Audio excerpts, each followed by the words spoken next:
नमस्कार। देश काल में आपका स्वागत है। मैं हूं मुकेश कुमार।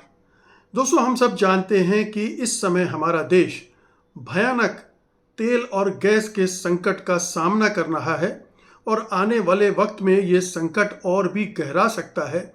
इसके चौतरफा प्रभाव हमारी इकोनॉमी पर पड़ सकते हैं, हमारे जनजीवन पर पड़ सकते हैं। लाखों लोग बेरोजगार हो सकते हैं, महंगाई आसमान तक छूने लग सकती है। तो ये सवाल पूछा जाना लाजमी है कि हमारे प्रधानमंत्री नरेंद्र मोदी पिछले 12 सालों से तेल और गैस के उत्पादन के मामले में क्या कर रहे थे, इस मोर्चे पर उनकी उपलब्धियां क्या थी, उन्होंने क्या किया। क्या इन 12 सालों में वे केवल गाल बजाते रहे या सचमुच में उन्होंने देश को तेल और गैस के मामले में आत्मनिर्भर बनाने की दिशा में कोई ठोस उपाय किए, कोई ठोस काम किया, या एक तरह का वाक जाल वो बुनते रहे और उसी में पूरा मुल्क फंसा रहा और इस बीच में हमारा देश फिसड्डी होता रह गया, पीछे फिसलता गया। अगर आंकड़ों की तरफ गौर करेंगे तो ये बहुत स्पष्ट हो जाता है कि स्थितियां कहां से कहां पहुंच गई हैं पिछले 12 सालों में। इसलिए लाजमी है कि ये पूछा जाए प्रधानमंत्री मोदी से कि इन 12 सालों में आपने तेल और गैस के क्षेत्र में कितना निवेश किया, कितना निवेश बाहर से आया, कितने नए तेल और गैस के क्षेत्र ढूंढे गए, कितना उत्पादन बढ़ा और भविष्य में क्या तस्वीर बन रही है। क्या हम सचमुच में उस स्थिति को 5, 10, 15 साल में पहुंच सकते हैं जहां पर हम पूरी तरह से तो नहीं लेकिन आंशिक तौर पर या इतना तो आत्मनिर्भर हो जाए कि इस तरह की क्राइसिस जो अभी ईरान पर हमले के बाद पैदा हुई है उसका सामना करने की स्थिति में हो, जैसे चीन सामना करने की स्थिति में है। उसने 6 महीने के ऑयल रिजर्व रखे हुए हैं। अमेरिका से 10 गुना ज़्यादा उसने ऑयल रिजर्व रखे हुए हैं। उसने अपनी पूरी इकोनॉमी की 30% जो ऊर्जा ज़रूरियात हैं उनको कन्वर्ट कर दिया है रिन्यूएबल एनर्जी में, यानी वो तेल और गैस के आयात पर उसके लिए निर्भर नहीं है। उसने पूरी जो मोबिलिटी है उसको धीरे से ट्रांसफ़र कर दिया है ईवी में, इलेक्ट्रिकल व्हीकल्स को ज़्यादा पॉपुलर बना दिया है। तो वो तो आत्मनिर्भर बनने की दिशा में माफ़ कीजिएगा लगातार आगे बढ़ रहा है। लेकिन हमारी क्या स्थिति है? हमारी स्थिति बहुत बुरी है और उस बुरी स्थिति पर मैं बात करूंगा। लेकिन पहले आपको एक दिलचस्प चीज़ बताना चाहता हूं जो बीजेपी के एक वरिष्ठ नेता अरुण शौरी ने कुछ समय पहले एक इंटरव्यू में बताई थी।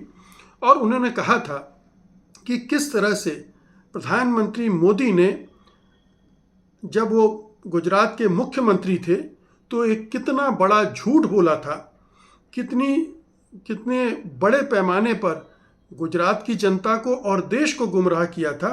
और उस झूठ की वजह से देश को 21,000 करोड़ रुपए का चूना लगा था। जी हाँ, 2005 में उन्होंने ये ऐलान किया था कि गुजरात स्टेट पेट्रोलियम कॉरपोरेशन ने जो केजी बेसिन है वहाँ से 20 TCF गैस के भंडार खोजे हैं। TCF मतलब ट्रिलियन क्यूबिक फीट। तो 20 ट्रिलियन क्यूबिक फीट ऊर्जा के तेल और गैस के भंडार खोजे हैं। और आप समझ सकते हैं कि अगर 20 TCF गैस प्राप्त होती भारत को तो आज वो किस हाल में होता, पूरी तस्वीर ही बदल गई होती। लेकिन 2009 में जब असलियत धीरे धीरे खुलनी शुरू हुई कि ये बड़बोला दावा किया गया है, झूठा दावा किया गया है, सच्चाई इससे कुछ कहीं इतर है, तो उस पूरे 20 TCF को घटाकर रिवाइज करके 1 TCF कर दिया गया। और बाद में पता चला कि वो 1 TCF भी गैस भंडार नहीं था। और इस चक्कर में गुजरात के ही CAG ने, कंट्रोलर ऑफ ऑडिटर जनरल ने बाकायदा बताया कि 21,000 करोड़ डूब गए, कोई उत्पादन नहीं हुआ। यही नहीं, प्रधानमंत्री मोदी ने एक और काम किया कि जो GSPC थी, गुजरात स्टेट पेट्रोलियम कॉरपोरेशन, जिसने इस तरह का ऐलान किया था, जिसको लेकर मोदी जी हवा में उड़ गए थे, उसके घाटे को पूरा करने के लिए ONGC पर दबाव डाला गया। हमारी नवरत्न कंपनी है, उसको बर्बाद करने में हमारे प्रधानमंत्री मोदी पूरे प्राणपण से लगे हुए हैं। उन्होंने दबाव डाला कि जो GSPC है उसके 80% स्टेक को वो खरीदे, और वो कीमत चुकाई गई 11,400 करोड़ रुपए की। आप सोचिए ये कितना बड़ा स्कैम था, कितना बड़ा खेल किया गया प्रधानमंत्री मोदी की तरफ से, और उसने भारत के खजाने को, आम आदमी को कितना नुकसान पहुंचाया। ये एक सिलसिलेवार ढंग से 2005 से शुरू होता है, 2009 में रिवीजन होता है, फिर CAG की रिपोर्ट आती है 21,000 करोड़ रुपए बर्बाद होने की। और मज़े की बात यह है, या यूं कहें कि विडंबना ये है, कि नवंबर 2015 तक कमर्शियल प्रोडक्शन शुरू भी नहीं हुआ। 2005 में घोषणा कर रहे हैं, 2015 में कमर्शियल प्रोडक्शन भी शुरू नहीं हुआ, और सारा पैसा जो 20,000 करोड़ रुपए था वो इस प्रोजेक्ट में डूब गया। डूब गया मतलब 20,000 करोड़ रुपए कहाँ किसने अपनी जेब में भरे होंगे, इसका कोई पता भी नहीं चला। इस स्कीम की कोई न जांच हुई, और 2015-16 तक जहां ये बोला गया था कि इतनी गैस मिली है, वहां से एक चम्मच भी गैस नहीं निकली। ये हमारे प्रधानमंत्री मोदी का बड़ा खेल है, जो आप समझ सकते हैं कि किस तरह से देश के साथ धोखाधड़ी थी। अब मैं आता हूं एक एक करके उन सवालों पर जो अभी उठने शुरू हुए हैं कि आखिरकार स्थिति क्या है, प्रधानमंत्री मोदी ने क्या चमत्कार किया है अपने 12 साल के कार्यकाल में तेल और गैस के क्षेत्र में। तो पहला फैक्ट तो ये है कि प्रधानमंत्री मोदी के कार्यकाल में जो हमारा तेल और गैस का प्रोडक्शन है वो 22% गिर गया है, घट गया है। जो 12 साल पहले हमारी तेल कंपनियां उत्पादन कर रही थी, उसमें 22% की गिरावट आई है, और लगातार 11वें साल गिरावट आई है। यानी ऐसा नहीं है कि ये गिरावट 2-3 साल पहले आई, ये उनके आते ही शुरू हो गई थी और लगातार गिरती गई। इनके पास पूरे मौके थे इसको संभालने के, कोशिश करने की कि इस सेक्टर को कैसे हम मजबूत करें, कैसे इन्वेस्टमेंट लाएं, कैसे स्थितियों को बदलें, देश को आत्मनिर्भर बनाएं। लेकिन इस दौरान कोई भी बड़ी नई खोज नहीं हुई। इन 10 सालों में कोई बड़ी नई डिस्कवरी नहीं हुई तेल और गैस के क्षेत्र में। पुराने क्षेत्रों की गिरावट जारी रही और नई खोजें उसकी भरपाई को नहीं कर पाई। अब आते हैं कि इस बीच में कितने नए ऑयल वेल्स खुले, तेल के कुएं खोजे गए, ड्रिल किए गए। तो 578 2025 में 578 ड्रिल किए गए। 2017-18 में 545 प्रोडक्शन वेल ड्रिल हुए थे, और ऑल इंडिया लिमिटेड ने हाल में 73 नए कुओं की बात की है। ये कुएं नए खोजे गए हैं, लेकिन उनका उत्पादन उस पैमाने पर नहीं हो रहा है जिस पैमाने पर होना चाहिए, या यूं कहें कि जिस तरह के कुएं खोजे जाने चाहिए थे, जिस तरह का एक्सप्लोरेशन जिस पैमाने पर होना चाहिए था, वो नहीं हुआ। इसकी वजह से तेल के उत्पादन में वृद्धि होना तो दूर, वो 22% उसमें गिरावट आ गई। अब तीसरा सवाल उठ रहा है कि ONGC का ऑयल प्रोडक्शन पिछले 10-12 साल में क्यों नहीं बढ़ रहा है। ये बहुत बड़ा सवाल है, क्योंकि ONGC हमारी सबसे महत्वपूर्ण कंपनी है ऑयल एंड गैस के क्षेत्र में, और 70% तक का उत्पादन वही करती है। लेकिन 2015-16 से लेकर 2023-24 तक उसी का उत्पादन 14% गिर गया। यानी ONGC का मिसमैनेजमेंट हो रहा है। वो उसको टारगेट नहीं दिए जा रहे हैं, वो एजेंडे के साथ काम नहीं कर रही है, नई खोजें नहीं हो रही हैं। जो ऑलरेडी हैं इस तरह के ऑयल फील्ड्स, उनका डेवलपमेंट में बहुत टाइम लग रहा है। इसी तरह से 2024 में कुछ नई फील्ड्स खोली गई, लेकिन कोई बढ़ोतरी नहीं हुई, बल्कि स्टेग्नेशन बना हुआ है। तो ONGC जिसका मुख्य काम यही है, उसको ठप कर दिया है मोदी सरकार ने। वो काम नहीं कर पा रही है, और कैसे काम करेगी जब उससे इतनी बड़ी रकम लेके आप गुजरात स्टेट को दे देंगे और उसको दूसरे कामों में लगा देंगे।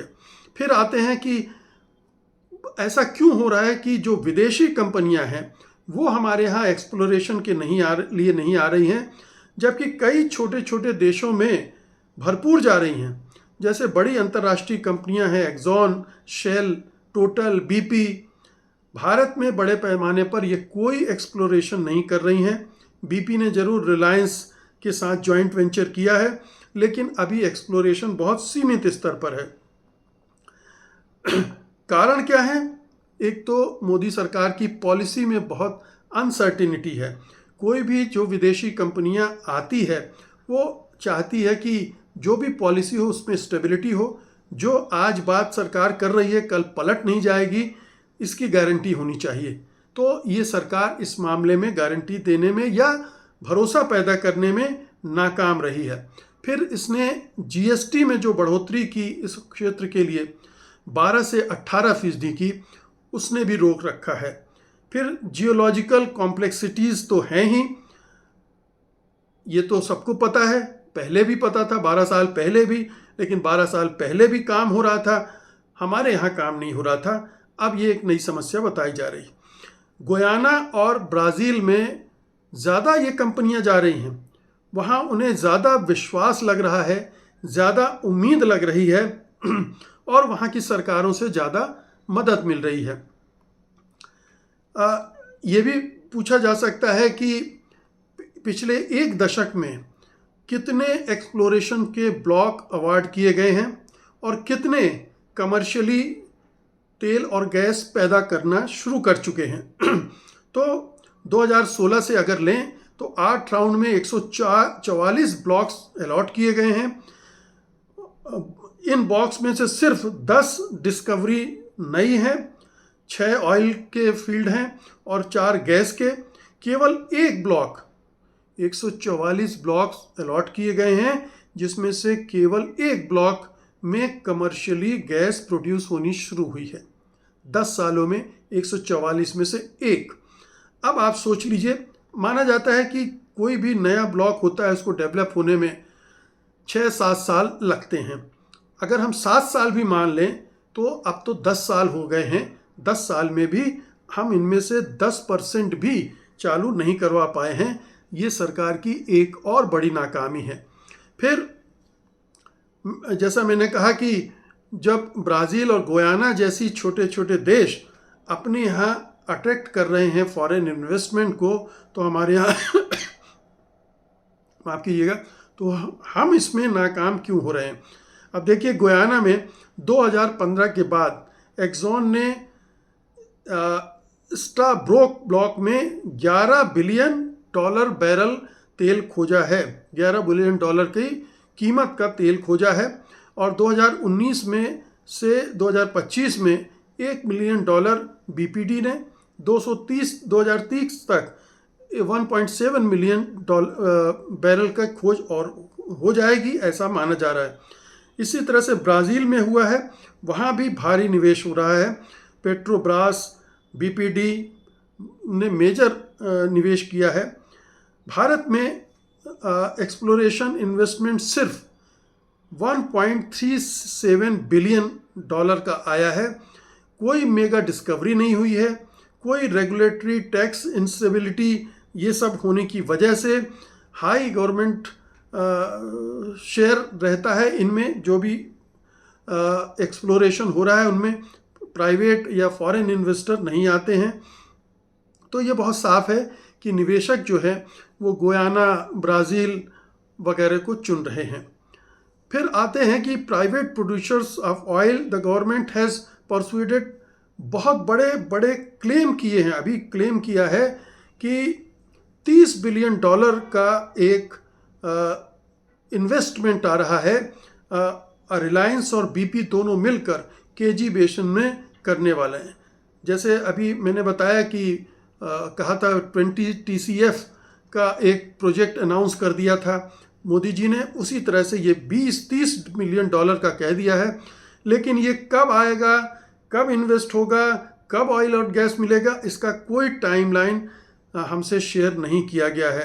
तो इसका मतलब ये है कि ये देश को छलने के लिए, भुलावे में रखने के लिए, झांसा देने के लिए इस तरह की घोषणाएं लगातार की जाती रही हैं, जबकि सरकार ये नहीं देख रही है कि कैसे हम आत्मनिर्भर बने, कैसे हमारा प्रोडक्शन बढ़े, हमारी जो विदेशी निर्भरता है वो कम हो।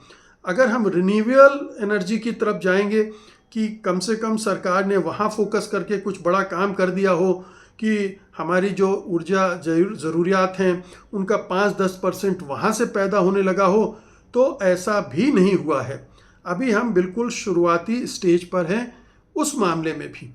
तो कुल मिलाकर कहने का मतलब ये है कि ये मोदी सरकार, प्रधानमंत्री मोदी इन 12 सालों में देश को पीछे ले गए हैं।